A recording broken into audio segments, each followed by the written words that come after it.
Reigning champs haven't lost a postseason game in their defense, if you will, or their reign. Shai Gilgeous-Alexander in action against a man in his 300th playoff game ever. That's LeBron, the most all time.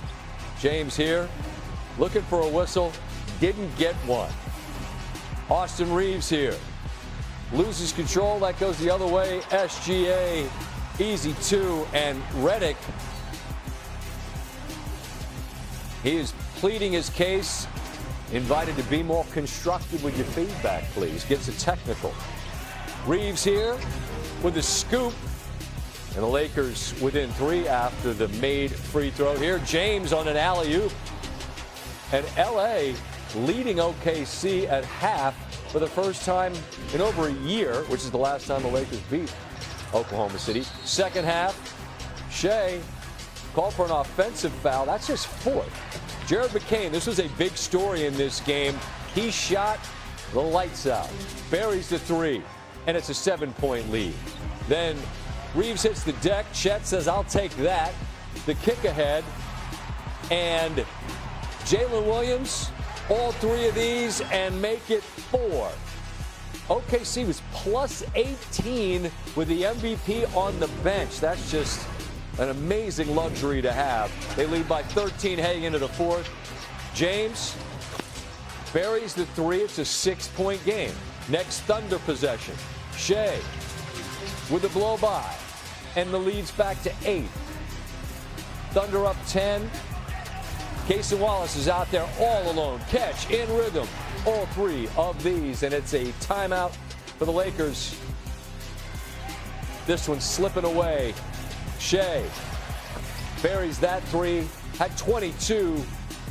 Reaves and the Lakers voicing their frustration with the referee. Shai after the 2-0 lead with an 18-point win.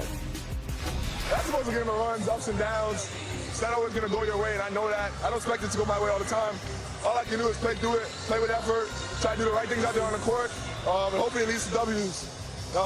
Thankfully, basketball is a team sport, and the team was able to hold on tonight. Built us a pretty good lead while I was out, but yeah, hats off to the guys. I feel like they were playing with more force. Like they were attacking harder in closeouts, like making quicker decisions, playing with a better sense of urgency in the first half especially. As long as we take care of that, we should have our foot in the right direction. OKC remains unbeaten in the playoffs, 6-0. It's the 5th time in the last 30 years the defending champ started the next postseason by winning its first 6 games. Only the 2001 Lakers were able to go back-to-back. The Thunder are odds-on favorite to win it again this year. You saw the frustration of the Lakers not getting whistles throughout. You saw Redick get a technical. Here's JJ's thoughts on the whistle LeBron got in this game. LeBron has the worst whistle of any star player I've ever seen. I mean, I've been with him 2 years now. There's, again, the smaller guys, because they can be theatric, they typically draw more fouls, and the bigger players that are, built like LeBron, it's hard for them. SGA gets like I don't even know, a touch foul, I guess, on a drive.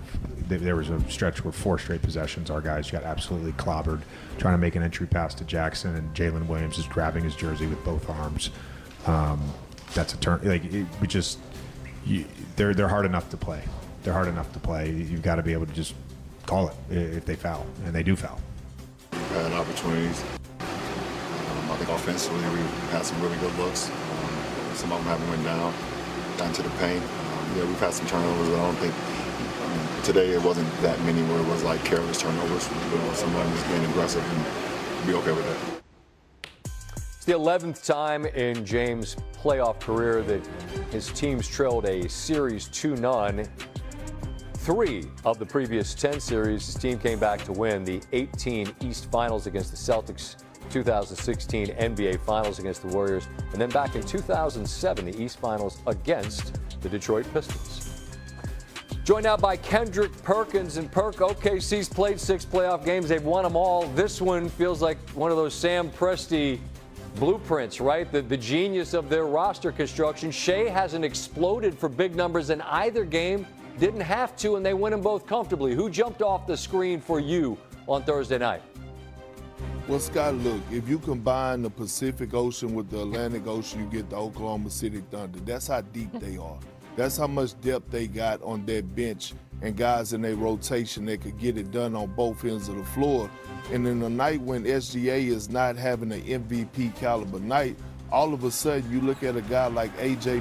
Mitchell and you're looking at Jared McCain, who came in. Jared McCain came in off the bench and had 18 points. And it's deflating if you're the Lakers because you're doing an outstanding job of containing and somewhat frustrating SGA, but then all of a sudden you have these other offensive weapons that come in and cut you everywhere but loose. And not to mention that Chet Holmgren has been looking like the best player on the floor in the last 2 games, the way he's been playing both sides of the basketball. So if you're the Lakers and you're getting on the plane heading back to LA, you're asking yourself, what else can we do? Austin Reaves finally had over 25 points, something that he's never done in the postseason, and you still lose by double digits. Unless something changes drastically, it would appear that the Thunder are heading towards a series where they might be able to win and create a bit of rest, while it appears that the Wolves and the Spurs might go for a while. I know we're only 6 games in. You and I both vowed not to overreact, so I'm not doing that. I'm just asking, at this point, what concerns do the Thunder even have, big picture? They have none, Scott, to be honest with you. And you know why? Because they stay true to who they are and their identity. Their identity is they're one of the best defensive teams that we've seen in NBA history. And they hang their hats on forcing turnovers, getting out in transition, and they have high IQ guys that get it done. When you have perimeter defenders like they have, Luke Dort, Cason Wallace, Alex Caruso, A.J. Mitchell, you know, the list goes on with bigs that know how to anchor the defense, that are versatile, being able to switch out on pick and rolls and guard smaller guards while protecting the basket. It's hell in hot water for their opponents. And so even when they're not scoring well, they're still going to defend at the highest level. Yep, they've played 6, won 6, and the one looks good in the West, and the one in the East gets their second victory as well. Perk, we'll talk to you about Detroit and Cleveland in a bit, all right? SGA and the defending champs look comfortable. Kendrick Perkins back with us here as we get ready for Game 2 tonight. Lakers held Shai Gilgeous-Alexander to 18 points in Game 1. They still came up short here. What's the most important thing the Lakers have to do to win tonight? Well, Kev, it's something called putting the ball in the basket. That's what they're going to have to do. You got to put the ball in the basket, and it can't just be on the shoulders of a 41-year-old LeBron James. He has to have help. And the guy that's out there who's supposed to be one of their franchise guys and moving forward is Austin Reaves. He have to come ready to play and get some buckets. 3 for 16 against the champs on the road is not going to cut it. He's basically auditioning, in my opinion, to show the Lakers that in the near future, which is coming up, that he's going to be one of their cornerstone guys. And so when you think about Austin Reaves, think about this for a second, Kev. Austin Reaves has never scored 25 or more points in playoff games in his career. I mean, that's unacceptable. That's not Tonight, he's going to have to bring it. Yeah, without question, because we all know Luka ain't walking through that door. He may not walk through that door the rest of this series, because this series could be only 4 games, as we heard Dave McMenamin at the top of the hour. All right, I know one series that's not going to be 4 games, because last night the Spurs made a statement against the Wolves after getting upset in Game 1. They whooped Minnesota by 38. Steph Castle, 21. Wemby with 19 and 15 boards. Anthony Edwards held at 12. Talked about the loss afterward. Listen to this. Do you think a game like this gives them new life and kind of belief in this series? Yeah, I mean,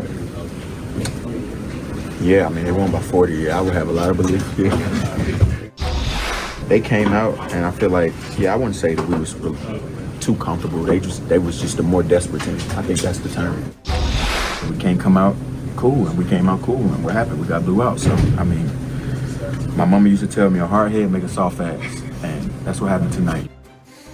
He ain't lying. He ain't lying. If you know, you know. And by the way,